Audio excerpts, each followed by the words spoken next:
Hello à tous, bienvenue dans cette série de 13 épisodes de podcast Les pros savent, dédiés à un sujet très important pour votre entreprise, la comptabilité. Dans les 13 épisodes de cette série produite par Massif Pro, la communauté, vous allez comprendre concrètement à quoi votre compta peut vous servir. Vous pourrez, en plus de briller en société, actionner les leviers pour reprendre les finances de votre entreprise en main et pourquoi pas, faire quelques optimisations. Je suis Charlène Darmon, expert comptable et business coach. Depuis plus de 10 ans, j'accompagne les entrepreneurs dans toutes les étapes de leur vie entrepreneuriale. Au travers de mon compte Insta, J'aime la compta, avec mes clients ou lors de conférences, mon objectif est toujours le même, vous faire aimer la compta, tout un programme. Pour ce nouvel épisode, on laisse de côté un instant l'entreprise pour s'attaquer à un sujet incontournable pour chaque foyer, l'impôt sur le revenu. Que vous soyez salarié, indépendant ou retraité, la déclaration est un rendez-vous annuel. Notre objectif aujourd'hui, le démystifier en moins de 5 minutes chrono. Prêt ? C'est parti ! L'impôt sur le revenu est bien plus qu'une simple obligation administrative. C'est un impôt direct qui porte sur l'ensemble des revenus perçus par votre foyer fiscal au cours de l'année, mais surtout, il finance nos services publics essentiels, l'éducation, la santé, les infrastructures, etc. C'est la contribution de chacun au bien commun. Depuis 2019, nous avons vu appliquer le prélèvement à la source. Son but était de simplifier le paiement en l'effectuant en temps réel sur vos salaires ou retraites. Pour les indépendants, en micro, c'est le versement libératoire qui a fait ce job. Et enfin, pour les autres indépendants non salariés de leur propre société, c'est via des acomptes d'impôt sur le revenu. Cependant, la déclaration annuelle que vous faites au printemps reste absolument indispensable. Pourquoi ? Parce que le prélèvement n'est qu'une avance. La déclaration permet de régulariser votre situation, de prendre en compte votre situation familiale précise, d'appliquer des réductions et crédits d'impôt auxquels vous avez droit et surtout de déterminer votre taux définitif. Alors comment envisager votre déclaration sereinement ?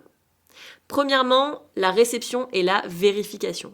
Chaque année, vous recevez ou vous pouvez accéder sur votre espace en ligne à une déclaration pré-remplie. La grande erreur est de la signer sans vérifier. Prenez le temps de confronter les montants, salaires, pensions, revenus d'activité avec vos fiches de paye et différentes attestations. Les erreurs, même du fisc, peuvent arriver. Deuxièmement, la déduction des frais. C'est là que l'optimisation commence. Pour vos frais professionnels, déplacements, repas, etc., vous avez deux choix. Le premier, l'abattement forfaitaire de 10%. Il est appliqué automatiquement et souvent le plus simple pour le contribuable. Deuxièmement, les frais réels.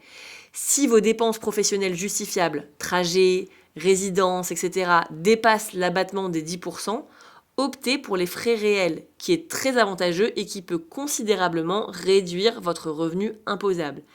Calculez toujours les deux options. Troisièmement, les avantages fiscaux.